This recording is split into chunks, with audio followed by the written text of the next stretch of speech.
ꯃꯌꯥꯝꯒꯤ ꯅꯨꯡꯉꯥꯏꯅꯕꯒꯤꯗꯃꯛ ꯂꯩꯖꯔꯤꯕ ꯃꯈꯜ ꯃꯊꯦꯜ ꯃꯅꯤꯄꯨꯔ ꯆꯦꯅꯦꯜꯅ ꯃꯌꯥꯝꯕꯨ ꯏꯀꯣꯛꯅꯣꯅ ꯈꯨꯔꯨꯝꯖꯔꯤ꯫ ꯉꯁꯤꯁꯨ ꯃꯌꯥꯝꯒꯤ ꯉꯥꯏꯍꯥꯛ ꯄꯣꯊꯥꯅꯕꯒꯤꯗꯃꯛꯇ ꯃꯃꯥꯡꯗ ꯇꯥꯍꯟꯖꯈꯤꯕ ꯃꯅꯤꯄꯨꯔꯤ ꯍꯔꯔ ꯁ꯭ꯇꯣꯔꯤ ꯅꯝꯊꯥꯛ ꯍꯥꯏꯔꯤꯕ ꯋꯥꯔꯤ ꯑꯗꯨꯒꯤ ꯇꯔꯨꯛꯁꯨꯕ ꯑꯔꯣꯏꯕ ꯇꯥꯡꯀꯛ ꯃꯌꯥꯝꯗ ꯈꯨꯗꯣꯜ ꯇꯝꯖꯔꯤ꯫ ꯃꯃꯥꯡꯒꯤ ꯇꯥꯡꯀꯛꯇ ꯃꯌꯥꯝꯅ ꯇꯥꯕꯤꯈ꯭ꯔꯦ꯫ ꯑꯃꯥꯏꯕ ꯇꯣꯂꯦꯅ ꯈꯨꯜ ꯂꯩꯀꯥꯏ ꯑꯗꯨꯒꯤ ꯑꯍꯜꯁꯤꯡ ꯑꯗꯨꯒ ꯋꯥꯔꯤ ꯁꯥꯟꯅꯔꯕ ꯃꯇꯨꯡꯗ ꯂꯩꯀꯥꯏ ꯑꯗꯨꯗ ꯇꯧꯔꯤꯕꯁꯤꯡ ꯑꯗꯣ ꯃꯍꯥꯛꯅ ꯐꯅꯅꯕ ꯌꯦꯡꯒꯅꯤ ꯍꯥꯏꯔꯝꯂꯕ ꯃꯇꯨꯡ ꯃꯍꯥꯛꯅ ꯈꯨꯜ ꯑꯗꯨꯗ ꯆꯪꯕ ꯌꯥꯗ꯭ꯔꯤꯉꯩ ꯃꯇꯝ ꯑꯗꯨꯗ ꯁꯩꯗꯥꯡꯗꯨꯅ ꯂꯩꯈꯤꯕ ꯊꯪꯅꯕ ꯈꯨꯜ ꯑꯗꯨꯗ ꯂꯥꯛꯇꯨꯅ ꯃꯍꯥꯛꯄꯨ ꯆꯪꯖꯐꯝ ꯄꯤꯕꯤꯈꯤꯕ ꯑꯍꯜ ꯑꯗꯨꯒꯤ ꯃꯅꯥꯛꯇ ꯂꯥꯛꯄ ꯃꯇꯝꯗ ꯑꯍꯜ ꯑꯗꯨꯅ ꯅꯥꯗꯨꯅ ꯂꯩꯔꯝꯕꯗꯒꯤ ꯃꯍꯥꯛꯅ ꯐꯅꯅꯕ ꯌꯦꯡꯕꯤꯈꯤꯕ ꯑꯃꯗꯤ ꯑꯍꯜ ꯑꯗꯨꯒꯤ ꯌꯨꯝꯗ ꯑꯍꯤꯡ ꯑꯃ ꯌꯥꯔꯦꯛꯅꯅꯕ ꯍꯥꯏꯈꯤꯕ ꯑꯃꯗꯤ ꯑꯍꯜ ꯑꯗꯨꯅ ꯑꯃꯥꯏꯕ ꯇꯣꯂꯟꯒꯤ ꯃꯄꯥꯕꯨꯡꯒ ꯁꯨꯅꯤꯜꯒ ꯁꯥꯎꯅꯈꯤꯕꯒꯤ ꯋꯥꯔꯤ ꯑꯗꯨ ꯑꯍꯜ ꯑꯗꯨꯅ ꯂꯤꯔꯛꯈꯤꯕꯒꯤ ꯃꯇꯥꯡ ꯑꯗꯨ ꯃꯌꯥꯝꯅ ꯇꯥꯕꯤꯈ꯭ꯔꯦ꯫ ꯃꯁꯤꯒꯤ ꯃꯈꯥ ꯆꯠꯊꯔꯛꯄ ꯁꯔꯨꯛꯇꯨ ꯃꯌꯥꯝ ꯄꯨꯟꯅ ꯇꯥꯃꯤꯟꯅꯁꯤ꯫ ꯑꯁꯨꯝꯅ ꯂꯝꯉꯥꯟꯕ ꯅꯨꯃꯤꯗꯥꯡ ꯑꯃ ꯃꯃꯥꯟꯅꯕꯁꯤꯡꯒ ꯌꯨ ꯊꯛꯇꯨꯅ ꯉꯥꯎꯗꯨꯅ ꯂꯩꯔꯤ꯫ ꯑꯁꯨꯝꯅ ꯉꯥꯏꯍꯥꯛ ꯂꯩꯔꯒ ꯃꯃꯥꯟꯅꯕꯁꯤꯡ ꯑꯗꯣ ꯌꯨ ꯊꯛꯄ ꯂꯣꯏꯔꯒ ꯃꯌꯨꯝ ꯃꯌꯨꯝꯗ ꯂꯥꯛꯅꯔꯤ꯫ ꯑꯁꯨꯝꯅ ꯃꯃꯥꯟꯅꯕꯁꯤꯡ ꯑꯗꯣ ꯃꯥꯒꯤ ꯌꯨꯝꯗ ꯆꯪꯅꯈ꯭ꯔꯦ꯫ ꯂꯝꯉꯥꯟꯕ ꯃꯊꯟꯇ ꯃꯌꯨꯝꯗ ꯂꯥꯛꯂꯤ꯫ ꯃꯥꯅ ꯂꯥꯛꯂꯤꯕ ꯂꯝꯕꯤ ꯑꯁꯦ ꯈꯔꯁꯨ ꯁꯨꯛꯏ꯫ ꯅꯥꯀꯟ ꯌꯦꯠ ꯑꯣꯏ ꯋꯥ ꯉꯥꯛꯇ ꯍꯧꯏ꯫ ꯑꯁꯨꯝꯅ ꯂꯝꯉꯥꯟꯕꯅ ꯌꯨ ꯉꯥꯎꯅ ꯍꯥꯏꯗꯨꯅ ꯑꯁꯨꯝ ꯂꯥꯛꯂꯤ꯫ ꯃꯇꯝꯁꯨ ꯄꯨꯡ 10 ꯇꯥꯁꯤꯜꯂꯛꯂꯝꯃꯤ꯫ ꯂꯝꯉꯥꯟꯕ ꯑꯗꯨꯝ ꯆꯠꯂꯝꯕꯗꯒꯤ ꯃꯈꯣꯜ ꯑꯃ ꯇꯥꯏ ꯍꯥꯏꯗꯨꯅ ꯀꯣꯏꯌꯦꯡ ꯌꯦꯡꯉꯤ꯫ ꯃꯗꯨꯗ ꯀꯔꯤꯁꯨ ꯎꯗ꯭ꯔꯕ ꯑꯗꯨꯗꯗꯤ ꯋꯥꯈꯜꯅ ꯑꯣꯏꯔ ꯃꯥꯜꯂꯦ ꯈꯟꯗꯨꯅ ꯑꯃꯨꯛ ꯆꯠꯄ ꯍꯧꯏ꯫ ꯃꯥꯅ ꯑꯁꯨꯝ ꯆꯠꯄꯗ ꯃꯇꯨꯡꯗ ꯅꯨꯄꯤ ꯑꯃꯅ ꯀꯞꯄꯒ ꯏꯟꯅꯔꯛꯄꯒꯤ ꯃꯈꯣꯜ ꯑꯃ ꯇꯥꯔꯛꯏ꯫ ꯃꯗꯨꯗ ꯂꯝꯉꯥꯟꯕ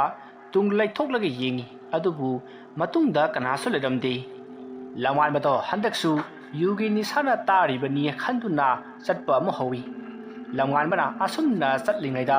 ꯃꯥꯒꯤ ꯁꯥꯒꯟꯗ ꯃꯈꯨꯠ ꯑꯃꯅ ꯄꯥꯏꯔꯛꯏ꯫ ꯑꯗꯨꯝꯅ ꯂꯝꯉꯥꯟꯕ ꯄꯥꯏꯔꯛꯄ ꯑꯗꯨꯗ ꯇꯨꯡꯗ ꯐꯠ ꯂꯥꯎꯅ ꯂꯩꯊꯣꯛꯏ, ꯑꯗꯨꯕꯨ ꯍꯟꯗꯛꯁꯨ ꯀꯅꯥꯁꯨ ꯂꯩꯔꯝꯗꯦ꯫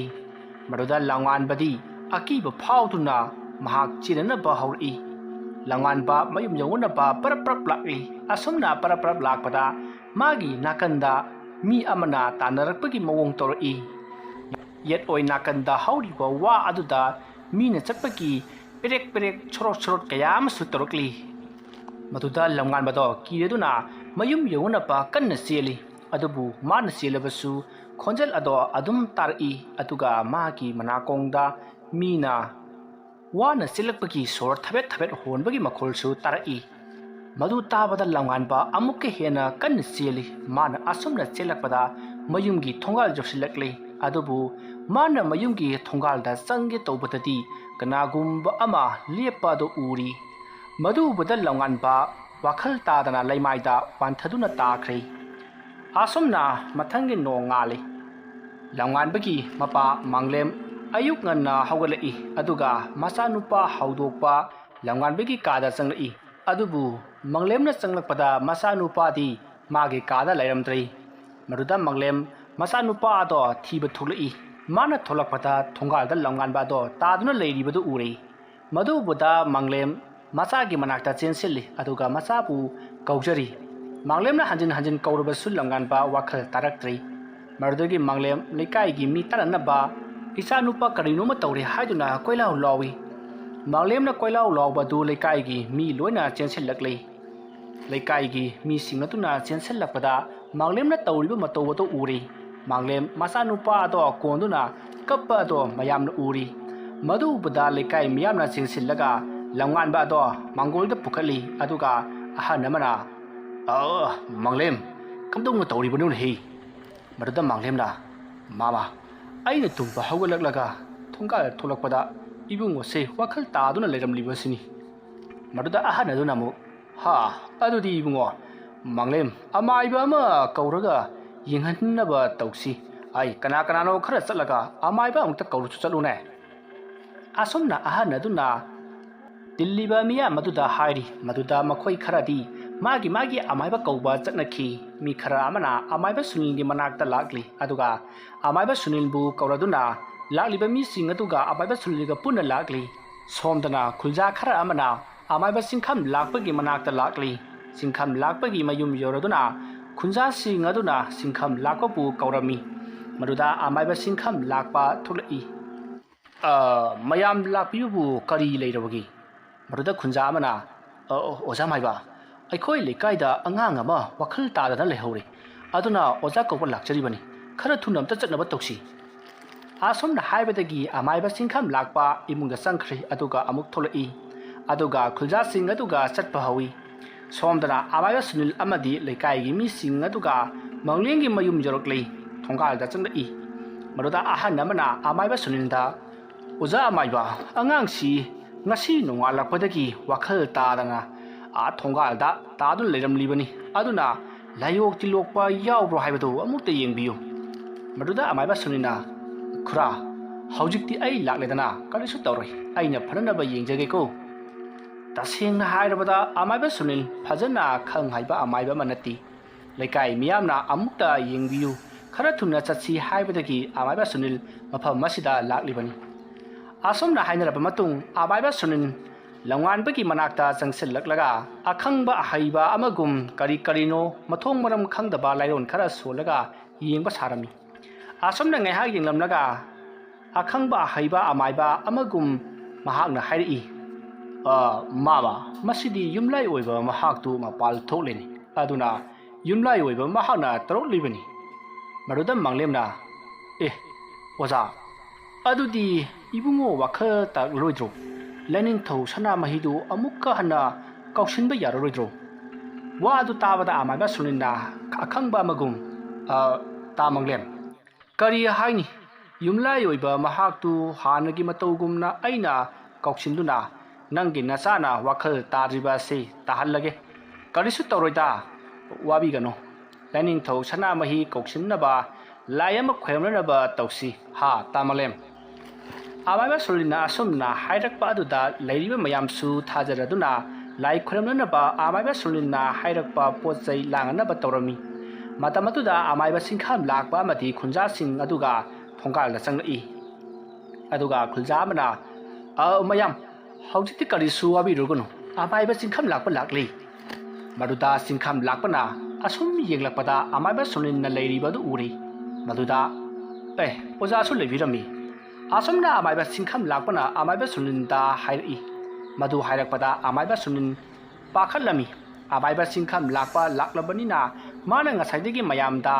ꯍꯥꯏꯈꯤꯕ ꯍꯥꯏꯖꯤꯜꯂꯤꯕꯁꯤꯡ ꯑꯗꯣ ꯑꯁꯦꯡꯕ ꯑꯃꯠꯇ ꯅꯠꯇꯦ ꯍꯥꯏꯕꯁꯦ ꯍꯧꯖꯤꯛꯇꯤ ꯈꯪꯂꯛꯂꯒꯅꯤ ꯈꯟꯗꯨꯅ ꯃꯍꯥꯛ ꯄꯥꯈꯠꯄ ꯍꯧꯔꯛꯂꯤ ꯃꯗꯨꯗ ꯆꯤꯡꯈꯝ ꯂꯥꯛꯄꯅ ꯃꯌꯥꯝ ꯀꯔꯤꯁꯨ ꯋꯥꯕꯤꯔꯨꯔꯒꯅꯨ ꯍꯧꯖꯤꯛꯇꯤ ꯑꯩ ꯂꯥꯛꯂꯦꯗꯅ ꯑꯣꯖꯥ ꯁꯨꯅꯤꯜꯁꯨ ꯂꯩꯕꯤꯔꯝꯃꯤ ꯑꯩꯈꯣꯏ ꯑꯅꯤ ꯆꯪꯗꯨꯅ ꯑꯉꯥꯡ ꯑꯁꯤ ꯐꯅꯅꯕ ꯌꯦꯡꯖꯒꯦ ꯑꯁꯤ ꯍꯥꯏꯔꯒ ꯂꯝꯉꯥꯟꯕꯒꯤ ꯃꯈꯨꯠ ꯄꯥꯏꯗꯨꯅ ꯌꯦꯡꯂꯝꯃꯤ ꯌꯦꯡꯕ ꯂꯣꯏꯔꯒ ꯃꯌꯥꯝꯗ ꯍꯥꯏꯔꯛꯏ ꯃꯌꯥꯝ ꯃꯁꯤꯗꯤ ꯂꯝꯂꯥꯏꯒꯤ ꯁꯥꯍꯨꯝ ꯐꯪꯈ꯭ꯔꯦ ꯑꯗꯨꯅ ꯂꯥꯏ ꯈꯣꯏꯔꯝꯗꯕꯗꯤ ꯌꯥꯔꯔꯣꯏ ꯂꯥꯏ ꯑꯃ ꯈꯣꯏꯔꯝꯁꯤꯅꯦꯀꯣ ꯃꯗꯨꯗ ꯑꯍꯟ ꯑꯃꯅ ꯑꯃꯥꯏꯕ ꯆꯤꯡꯈꯝ ꯂꯥꯛꯄꯗ ꯍꯥꯏꯔꯛꯏ ꯑꯣꯖꯥ ꯑꯃꯥꯏꯕ ꯀꯔꯤꯅꯣꯅꯦ ꯀꯔꯤꯅꯣ ꯍꯥꯏꯕꯤꯔꯤꯕꯗꯨꯕꯣ ꯑꯣꯖꯥ ꯁꯨꯅꯤꯜꯅ ꯍꯥꯏꯕꯗꯗꯤ ꯌꯨꯝꯂꯥꯏ ꯑꯣꯏꯕ ꯂꯥꯏꯅꯤꯡꯊꯧ ꯁꯅꯥꯃꯍꯤ ꯃꯄꯥꯜ ꯊꯣꯛꯂꯦ ꯑꯗꯨꯅ ꯇꯧꯔꯛꯂꯤꯕꯅꯤꯅ ꯍꯥꯏ ꯑꯗꯨꯒ ꯑꯣꯖꯥꯅ ꯂꯝꯂꯥꯏꯒꯤ ꯁꯥꯍꯨꯝ ꯐꯪꯈ꯭ꯔꯦ ꯍꯥꯏꯔꯤꯕ ꯑꯁꯤꯕꯨ ꯀꯔꯤꯅꯣꯅꯦ ꯑꯍꯟ ꯑꯗꯨꯅ ꯍꯥꯏꯔꯛꯄ ꯑꯗꯨꯗ ꯑꯃꯥꯏꯕ ꯁꯨꯅꯤꯜ ꯄꯥꯈꯠꯄ ꯍꯧꯔꯛꯏ ꯃꯗꯨꯗ ꯑꯃꯥꯏꯕ ꯆꯤꯡꯈꯝ ꯂꯥꯛꯄꯅ ꯍꯥꯏꯔꯛꯏ ꯀꯔꯤꯅꯣꯅꯦ ꯑꯣꯖꯥꯅ ꯍꯥꯏꯔꯤꯕ ꯑꯗꯨꯕꯨ ꯀꯔꯝꯅ ꯌꯨꯝꯂꯥꯏ ꯑꯣꯏꯕ ꯃꯍꯥꯛꯄꯨ ꯃꯄꯥꯜ ꯊꯣꯛꯂꯛꯀꯗꯧꯔꯤꯕꯅꯣ ꯌꯨꯝ ꯑꯁꯤꯗ ꯂꯥꯏ ꯁꯥꯟꯅꯗꯅ ꯐꯠꯇꯕ ꯇꯧꯕꯁꯨ ꯅꯠꯇꯕ ꯑꯗꯨꯒ ꯃꯇꯧ ꯀꯔꯝꯅ ꯂꯥꯏꯅꯤꯡꯊꯧ ꯁꯅꯥꯃꯍꯤ ꯃꯄꯥꯜ ꯊꯣꯛꯀꯗꯧꯔꯤꯕꯅꯣꯅꯦ ꯑꯣꯖꯥ ꯀꯔꯤꯒꯨꯝꯕ ꯊꯣꯛꯂꯝꯕ ꯇꯥꯔꯕꯁꯨ ꯌꯨꯝꯂꯥꯏ ꯑꯣꯏꯕ ꯃꯍꯥꯛ ꯀꯔꯤꯒꯤꯗꯃꯛ ꯌꯨꯝ ꯑꯁꯤꯒꯤ ꯃꯤꯗ ꯑꯀꯤ ꯑꯈꯪ ꯄꯤꯒꯗꯧꯔꯤꯕ ꯃꯗꯨ ꯑꯣꯏꯗꯕ ꯋꯥꯅꯤꯗ ꯑꯁꯦꯡꯕꯗꯣ ꯑꯗꯨꯝ ꯍꯥꯏꯕꯤꯌꯨ ꯀꯩꯗꯧꯕꯒꯦ ꯑꯣꯖꯥ ꯑꯁꯣꯝꯅ ꯑꯃꯥꯏꯕ ꯁꯨꯅꯤꯜꯗ ꯑꯃꯥꯏꯕ ꯆꯤꯡꯈꯝ ꯂꯥꯛꯄꯅ ꯍꯥꯏꯔꯛꯄ ꯑꯗꯨꯗ ꯑꯃꯥꯏꯕ ꯁꯨꯅꯤꯜ ꯃꯊꯥ ꯁꯥꯔꯛꯂꯤ ꯀꯔꯤ ꯈꯨꯝꯒꯗꯕꯅꯣ ꯍꯥꯏꯕ ꯈꯪꯗ꯭ꯔꯤ ꯃꯗꯨꯗ ꯃꯌꯥꯝ ꯑꯗꯨꯅꯁꯨ ꯑꯃꯥꯏꯕ ꯆꯤꯡꯈꯝ ꯂꯥꯛꯄꯅ ꯍꯥꯏꯔꯤꯕꯗꯣ ꯆꯨꯝꯃꯤ ꯍꯥꯏꯗꯨꯅ ꯁꯨꯅꯤꯜꯗ ꯍꯪꯂꯛꯏ ꯑꯣꯖꯥ ꯑꯃꯥꯏꯕ ꯌꯨꯝꯂꯥꯏ ꯑꯣꯏꯕ ꯃꯍꯥꯛꯇꯨ ꯀꯝꯗꯧꯅ ꯃꯄꯥꯜ ꯊꯣꯛꯀꯗꯧꯔꯤꯕꯅꯣ ꯑꯣꯖꯥ ꯃꯗꯨꯗ ꯑꯃꯥꯏꯕ ꯁꯨꯅꯤꯜ ꯀꯔꯤꯁꯨ ꯈꯨꯝꯕ ꯉꯝꯗꯅ ꯑꯗꯨꯝ ꯂꯦꯞꯇꯨꯅ ꯂꯩꯔꯤ ꯑꯃꯥꯏꯕ ꯁꯨꯅꯤꯜꯒꯤ ꯃꯇꯧ ꯑꯗꯨꯗ ꯂꯩꯔꯤꯕ ꯂꯩꯀꯥꯏ ꯃꯤꯌꯥꯝ ꯑꯗꯣ ꯁꯥꯎꯕ ꯍꯧꯔꯛꯂꯤ ꯄꯥꯈꯪ ꯃꯆꯥ ꯑꯃ ꯆꯪꯁꯤꯜꯂꯛꯂꯒ ꯑꯃꯥꯏꯕ ꯁꯨꯅꯤꯜꯗ ꯀꯤꯟꯅ ꯊꯤꯜꯂꯤ ꯑꯗꯨꯒ ꯍꯥꯏꯔꯛꯏ ꯑꯣꯖꯥ ꯑꯃꯥꯏꯕ ꯂꯥꯏꯅꯤꯡꯊꯧ ꯁꯅꯥꯃꯍꯤ ꯑꯗꯨ ꯃꯄꯥꯜ ꯊꯣꯛꯂꯛꯇꯅ ꯅꯪꯒꯤ ꯅꯃꯤꯠꯇ 30-40 ꯎꯔꯝꯂꯒꯅꯤꯅꯦ ꯍꯧꯖꯤꯛꯇꯤ ꯃꯗꯨꯗ ꯄꯥꯈꯪ ꯃꯆꯥ ꯑꯃꯅ ꯑꯃꯨꯛ hai amai ba khangsu khangdana khangba saba khangsana aikhoi dagi sen lawna ba honari bani nangi se asi haraga pakhang masa kharana abai ba solinda changsil laklaga phurami maduda mayamna khamdu I aduga hari hai sunil nangna khangsu khangdana karigi akhang ba sari bano kuina aikhoi gi mangsi de lepkanu chalo chalo asomna teirak baduta sunil tapna tholi maduda pakhang masa mana hai sunil jongkhet mai bo huran ba mai ba nang phajana tamlaga ne khangko adumnaga miga yengdam labadi ko aikhoi thengara di fai aikhoi naga thengara di mafam aduda sire khango hai chalo jongkhet mai ba asomna pakhang masa aduna lauduna leihawi sunil asawba ikaiba amaga loinana sakna tholi sunil ge wakhalda singkham lakpabu singnakri somdana singkham lakpana manglimgi masanupa do yenglami aduga yengba loraga singkham lakpa mayumda chanana ba thongal da thori asomna ibungo tolen numit adudagi sunil amadi oza singkham lakpa saunglakhibani masini nangi baba oza aduga amaiba sunilga saunglakhibagi maramse asomna ahaladuna tolenda mapabunga amaiba sunilga saunglakhibagi wari punamak tamlaba matung makhoi tumnaba changnakhri masigi matung matamadu haukiduna mathangi no ngale tolena mati tomba mayum chanana ba loisilami loisinba loiraga manglemda hairi khura adudi aikhoi amuk chatlagi khura maduda manglemna fare bungo khoi chalo asabna tolena madi tomba mayum tamna lakli somdana beki amadi khaba phamduna wari sanari tolen hanana ba plan kaya ma tauri aduda bekina matau khaba horen di amaiba tolen waida loisilagani maduda khabana ha matau horen amaiba tolen loisilagani haiba aduda bekina adubu matau karigumba ina amaiba tolen bu loisinba ngamdrabasu nang horen amaiba tolen gi mayumda luotuna leiraga horen mana lai khoirambagi tanja aduta thanga thinduna hatkadabani matau lai khoiramlingai haibasidi mit wisinduna leiwa sonduna lai khoiramgadoribani aina horen mangonda karigumba khara thaba horakpada mahak masana soidna khangani matamadu mahanga lai khoiramnabagi damak mamit wisinduna leirakani matamadu nangna tanja yinglaga mabu thanga thinduna hatkadabani taw bekina haryu wado khabadi yamna talami mahakna tulenge manakta satlo hairakpa aduda mahak swai lauribani aduda khabana bu hairi matau ai tallida nangna adum horen loisilo kedoroge ai chatpado kara tanbagi wani akibagi natiko maduda bekina aina hariba se matau nang yagadabani masinatana amaiba tolen bu hatpa ngamloi aina matau bu amaiba tolen gi mahaidagi ngakthokani aduna matauna horen numidang tumina satlaga hatkadabani asumna bekina hairakpa aduta khabasu tolen gi manakta chatpa haibado talbasu tanna yari asumna makoyani numidang oirakpa ngaiki somdana tomba amati tolen mayum jorokli aduga tombaga tolenga wari sanari maduda tolena itaw ai horen amaiba bekina kulli khai asida tawliba se aina horen amaiba beki su loisilagi adu warabati faredana aduna itaw horen thabak ase aiga puna tawminasi asumna tolen amadi tomba horen gi thabak adugi wa kaya khanari asumna makoyani su horen gi matam ngaiduna laiki asumna matam madu haukri numidangi matamni ingeleido tolen amadi tombana leiriba ka aduta sak chananaba kauba changai aduga tolen amadi tombabu sak chananaba kauramlaga thokri tolenga tombaga su sak chaba changai ngaihak leiraga makoi sak chaba su loiri tolen amadi tomba mayumgi mi tumkhiba ngairami somdana khaba tolengi manakta laklammi tolena leiriba tomba khoigi yum yorodona mafam saba amata horen tolenna thulakpado ngaiduna lotuna leirami masigi matung matamdo asum thengjilakli pung 13 tasilakli tolen magi matau tombaga punna kana amatagi makhol tadrabanina mapalda yangkok ama pairaga thulai aduga sumangda makoyani phammi somdana khabasu tolenna thulakpado urami masu tolenna lai khoiramba haupa ngaiki adupu tomba yaur I haiba dodi khabana uhodre somdasu amaiba beki lai khramna ba sem sarami somdana tolen su sem sawa loirami somdana beki su lai khramna ba tori mana yangkok ta ki thang macha ama lokthok laga leiwa solaga leimai ta thilli amai ba beki na torok ba sida somda tolen do thang na mabukta thilekpagum chaina pharoi marudugi tolen na amu magi lai khoirambagi thamliba pochai adudagi morok khara lokthorok laga leimai da haidoi aduga makhut aduna leimai da solaga leimai aduda naikhairi tolen na asonna torakpada somda beki di mamai ado morok kanna sarai maduda bekina isin khuzai ama lairon solaga mamai aduda tathoi adudagi beki saurduna mana pairiba surya do leimai da hanjin hanjin thilli somdadi tolen do mabuk ado thang hanjin hanjin thilakpagum mabuk ado kanna narai maduda tolen machinda akanba leiwa ama solaga makhut ado wanga thangatuna saudaba ta ama langbagum langai somdana khaba lutuna leirambadagi tapna tolen ge manakta sangsilai aduga tolen da thanga thingge torai maduda tomba shot laurokpa makhon ama taba aduda kina mamit tunglomdagi yengthorakpada kanagumba mana makhoi ki manakta changlakliba du uri maduda tombana butni khanduna tuminna masa ado thak nituna leiri somdana amaiba beki ado tolena langakpa saudaba ta ado beki ki mathabakta jungli saudaba ta ado mathabakta junglakpada beki mathabak ado maina sakpadaki hena maisha phanglai amaiba beki khangba ngamdrabaduna leimai da tharo oli aduga una thoina tharo maru olam laga leimai da chaina ngaha khanglam laga adumak thawai tha khrei somdana khaba tulenge manakta tapna changlakpa ado manak jorok tori tombadi laklibado butni khalduna yamna kirami asuma sumnak silakpa adu da tomba mamit ado chena wisili somda khaba tapna changlakpa do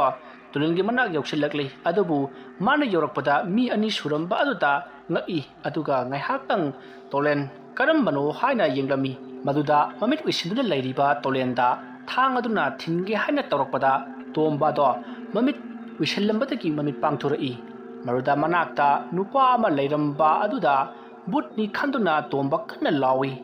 tombana sumna kanna lawba aduda tolen mamit phangpang pangthurai maruda nupa ama leplamba aduda tolen makhong na kawki khabana tolenda thangna thinbang ngamdana tolenna kaurakpa aduda khaba leimaida upsillaga tai maruda tombasu butna te khanglakpadagi leimaida tariba mi ado kanano haina yengba changrai tolen namadi tombana changlaklaga yengluba matamdadi khaba waramlei khaba ubadu tolen sauraduna khaba bu leimaidagi chingkhatlaga tolen na phuri tombasu khaba oirambadu da sauningtuna tombasu khaba phubado yauksilli asumna khaba tolenga tombaga koi ani changlaga phurakpa aduda masa ado saifam naina pomlei asumna phuba loiraga khaba tombaga tolengana punduna thamlamlaga tolenga tombaga thabak lorabanina pochai losellaga changlai maduda tombana tolenda itaw nangido kamdorage thabak tu mai paklabaro maduda tolena pakle mataw tombana mu ado khaba sidi kamdauba masida tolena madi hayeng khulwatana phamda puthok lekai miyamna warak charasani asomna wari sanaraga tomba changlai asomna matam madu haukri mathangi no ngale ibelei tumba hagulakpaga mapalda thoklekpada kanagumba ma makhoigi sangoida punduna leiribado ubada pakatuna kanna hanjin lawi ibine lawbata abada imungda leiriba makhoi loina mapalda chenthorai maruda inung nganbina ibeleida ini kaidorage asukana lauribadubo haiduna hanglakpa aduda ibeleina ingeleida yingu ibima kanano ama leiri ibungo tolendo kanano ama leiri haiduna mukta yenghaluso madu tabada tomana ima khabani ngarang itauga aigana lai khuram lingaida khabana ikhoigi tunga changsillaklaga itaubu thanga thinge torammi aduda itauna tung olakpada khabana thanga thinge tawbadu ubada itauga aigana pharaduna fajana phuraga horen khulgi watana phamda puthokke haiduna aina punduna thamlibani tombana adumna hairakpaduda leiriba inunganpi amadi ingel lei ibelisu pungangai inunganbisu khabani hairakpaduda magi nupa oirabasu khabana hana mangonda otbikhiba naibikhiba aduna hanna jingdamdana imung changki ingelesu tolenda dalem mabu khabani haiba aduga karigino mana dalenbu haranaba tarolibasibo maduda tomana ichan itawna khulleika yasigi mating pangba sida khaba mahakna itawbu haranaba tarolibani khabadi beki ki khoganaini beki na tawai ba thabakto mahakna tawribani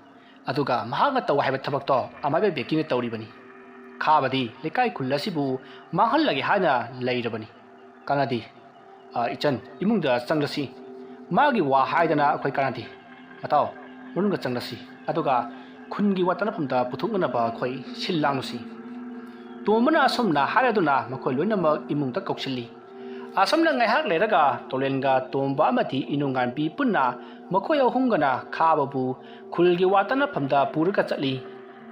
asamna watana phamadu yori mafamadu da khaba pullaga thami aduga tomana lekai miyam adubu kauba chatki aduga khababuna tolenna sangduna lehori asamna ngaihak leraga tomana lekai miyam kaurga laklami makhoi mayam mafamadu yoraduna ahan koirengna hairi iungo tolen karigino aikhoi mayambu nangna mafam masida laktaba yari haduna kauribasibo maduda tolena mayamsu tabiyo ngarang ngaina khullasida awana tahalliba amaiba sunilgi masanupa amaiba bekibu maithiba pirage haduna aina ngarang ahingasei akanba lai khoirombagi thabak ama tawjabani wa adugi marak thakna koirengna amuk marak thaklaga hairi adubu ibungo nangi ngarang lanpham madu mai paklabro maduda tolena mu hoi khura mai pakle ngarang aina amaiba bekibu maithiba pikhre ngarang amaiba beki aigi khutta punsi loikhre asumna aina puja tawringaida khabana aigi tungda tapna laktuna aibu mana thanga thinduna hanana ba honarakpani maruda aina tung olakpada khabana tawriba se khangladuna itaw tombaga aigana khabubu phaduna phuraga phajana punsanduna sangoida punduna thamla matung khabase mayamda sinajaba lakjaribansni harikte mayamda sinajarabani mayamna pibining bachira to pibiro tolengi wa adu tabada leiriba mayam ado sawbana loirare tolen hanana ba tawromi haiba sita punduna thamliba khabada lekai miyamna mami khana khana yengba hawrakli maduda koirengna ai khaba oktabo nang tolen haribasi chumbra ha chumbro nangna tolen bu hanana ba tawromi haibasi chumbro maduda khabana chummi khura mayam ai lanjare ai matungda amukana sigumba se tawjelaroi khabana asumna hairakpa aduta ahana manamu hai khaba karigino nangna lekai khullasibu awa ana tabadaki ngakthok chamthok piriba oja sida nangna haranaba tarumliba sibu karigino haiwani aduta khabana khura ai yam lankhre ai matung tawjelaroi khura masida ahana duna hai nangonde ibungo tolen bu hatlo haiba sidi kanana inchali kanana haibage maduta khabana khura amaiba bekina aingonda haibani adugi aina tawkhibani ai amukana tawjelaroi ai lanjari khura maduta koireng namu aduga khaba nangna nangi nupibu thina thina phuba chaiba oliba sina karigino ha ai khoidi rang hanta tolena hairaga ta khangine maduda khulladugi pakhang ama wariba ningthemna khura masidi hingna thamba se kanadre masi ai hekta hatoke khullasibu awana tarakpadagi aikhoi mayamgi dhamakta tolena aikhoi bu kanbiraga nangna mabu harana batoramba laigumlaba misakasibu khoramgidi leitadana nangna harana ba honaba masidi hatokrasi mayam asi hairaga ningthemna khababu phuge haiduna changai maruda ahan mayam aduna khamdoi maruda tolena mayamda sumna hairi mayamna khababu warakpiro adubu mayam aidi ngasi hayeng ngasida ai jetha khol khul aduda amuk chatlagani aduna lekai khullasibu mayamna senabiyo horo maruda korengna ibungo tolen karigi nangna khullasi thadok tuna chatkadoribano khulasida adum lengduna leiro ibungo na mafam kadaida su chatlaganu ne nangna khulasida leirabati ai khoisu khara khuya tu siline maruda tolena khura ai mafam masida marak marak ta laksagi ꯑꯩꯅ ꯆꯩꯊꯥ ꯈꯨꯜ ꯑꯗꯨꯗ ꯆꯠꯂꯒ ꯑꯩꯒ ꯅꯨꯡꯁꯤꯅꯖꯕꯤ ꯏꯉꯦꯜꯂꯩꯒꯤ ꯄꯨꯟꯁꯤ ꯂꯩꯄꯨꯟ ꯁꯦꯝꯗꯨꯅ ꯂꯩꯈ꯭ꯔꯒꯦ ꯑꯗꯨꯅ ꯈꯨꯔꯥ ꯃꯥ ꯃꯈꯣꯏꯅ ꯐꯅꯅꯕ ꯇꯧꯕꯤꯍꯧꯔꯣ ꯑꯩ ꯌꯨꯝꯗ ꯑꯃꯨꯛ ꯆꯠꯆꯔꯒꯦ ꯑꯩ ꯃꯌꯥꯝꯕꯨ ꯈꯣꯏꯔꯨꯝꯖꯔꯤ ꯑꯁꯨꯝꯅ ꯍꯥꯏꯔꯝꯂꯒ ꯇꯣꯂꯦꯟ ꯇꯣꯝꯕꯒ ꯃꯌꯨꯝꯗ ꯆꯠꯈ꯭ꯔꯤ ꯃꯗꯨꯗ ꯀꯣꯏꯔꯦꯡꯅ ꯈꯥꯕꯕꯨ ꯆꯪꯁꯤꯜꯂꯛꯂꯒ ꯐꯨꯔꯝꯃꯤ ꯑꯁꯨꯝꯅ ꯃꯌꯥꯝ ꯆꯪꯂꯒ ꯈꯥꯕꯕꯨ ꯇꯞ ꯇꯥꯕ ꯃꯈꯩ ꯐꯨꯏ ꯈꯥꯕꯗꯤ ngarang tolenga tombagana phurukpa aduga ngasi amuk lekai mayamna phuba aduda khaba masa ado lengba phawba ngamdri aduga koirena hairi hai khaba nangi nupi ase loksin ge haibra natraga nangu mafam masida ai khoi mayamna hingna phumlamu haibro maduda khabana khura aibu ngapiyu ai mabu loksin jarage ai mabu amukhana wahalaroi maruda koirengna inung ngabida asumna hairi ibema khabana hariba sibu nangbu yarabro mana nangbu amukhana wahalaroi hairi ne maduda inung ngabina khura man hairiba se toksinari bani oidabani namthakni ai di yaba ngamloi maruda khabana inung ngabbi aina hariba se asengbani namthakna tini ai nangbu amukhana wahalaroi ai nangonda yamna lan khrabani ne inung ngabbi maruda inung ngabina mu hai sa nangna aibu themaga nangi thawai hinganaba honariba natro hanasu nangna aibu themduna aibu nangi langa thuhallaga nangna aibu otbiba natro handaksu themanaba aibu maithem tawri maduda khabana inunganbi aida hariba se sengpani ne ai khullasibu koliba lai pandana wasakliba sini ai nangu amukhana wahalaroi nangbu aina nungaina thamlagi awaba amata yaholaroi aine nangbu hek wahalaba nangamadi lekai miyamna piba cherak ado ai isana yana logani wa adu tabada koirengna ibema ainunganbi nangsu khabana hairiba se yaro matung nangonda amukhana taruklabadi ai khoi mayam laridana mabu soidana sibage cherak pigani koirengna inunganbida sumna haiba aduda inunganbisu yaraklami aduga khabada wansillaga koirengna hai khaba nangi nupi ase handaktagi phubiba amati thina tawibada nathwaya do lawgadabani khudak asida nangbu hatokpa yarabani adubu nangi nupi gi khallaga nangi naran punamak aikhoina ngakpirabani matungda asiguma thabagasi amukhana tawrabadi nangbu aikhoina miha thina hatuna phumgadabani khango asumda haiduna khaba amati inunganbi khabagi mayumda chathankhri aduga mayamadusu wa tanaba loraduna magi yumda loina hanakhri somda tolen numit nini leiramlaga jaitha khol khulda hanana ba sem sarami asumna thaurang lorba matung chanana ba thorai maduda tombana tolen da hairi itaw nang abuk upham masida lakhoko maruda ibelenasu tolenda ibunga tolen nanggumba ma aigi isa oina phangjabase ine yamna nungairi nang nungaina ana ayek yauduna nungaina layu koibungo ibema nakhoi ani nungaina matam kuina leibu wayuko aduga mafam masida amu halakho ko nakhoi ani huine ai marakta lakpa yabra yingi hai ini haiginu ne ima kaune haujikti tolense aigi isa oirabani ma gumba ma leibadi aikhoina nungaina leiba phanglibani aduga lekai asisu nungaina leiribani maadi aikhoigi damakta taipang semba mapuna thabirakpani ne ima aikhoi amuk chatlagi itawga nungaina leibiyu karigumba thaudok ama hek tholakpada aigi nakta lakpiyu ima khoi itaw amadi leiriba khulasi damakta aina matam chupada leigani ima khoina awawa tarakpada aina hana chongthoktuna mayamgi damak samu mayong yagadoribani ima adudi aikhoi amu chanaba tawrage matam chupada nacha ai leiri haibase kawbiganu asumna tolenna hairakpaduda ibelei tolenna harekliba do tabada mamittagi mapi tarakli maduda tombana itaw nanggumba amana aigi maru oina phangjabase aigi mapok ase kayada laibuk faribano section chalukoi taw asumna tombana haiduna milu pirang sintha tolen bhu khamba ngamda tolenda changchilaga lengon najari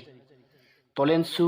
tomba khoiga lapnarani haiba sida milu pirang sinthai maduda ingelei tolen namati tomba makhoigi nungsinaba matawa sida haksu mamittagi mapi tana yengli ꯑꯁꯨꯝꯅ ꯃꯈꯣꯏ ꯃꯌꯥꯝ ꯊꯥꯗꯣꯛꯂꯝꯂꯒ ꯇꯣꯂꯦꯟꯁꯨ ꯇꯣꯝꯕ ꯈꯣꯏꯗ ꯅꯤꯅꯤ ꯍꯨꯝꯅꯤ ꯂꯩꯔꯝꯂꯒ ꯏꯉꯦꯂꯩꯒ ꯆꯩꯊꯥꯈꯨꯜ ꯈꯨꯜꯗ ꯑꯃꯨꯛ ꯍꯟꯈ꯭ꯔꯦ꯫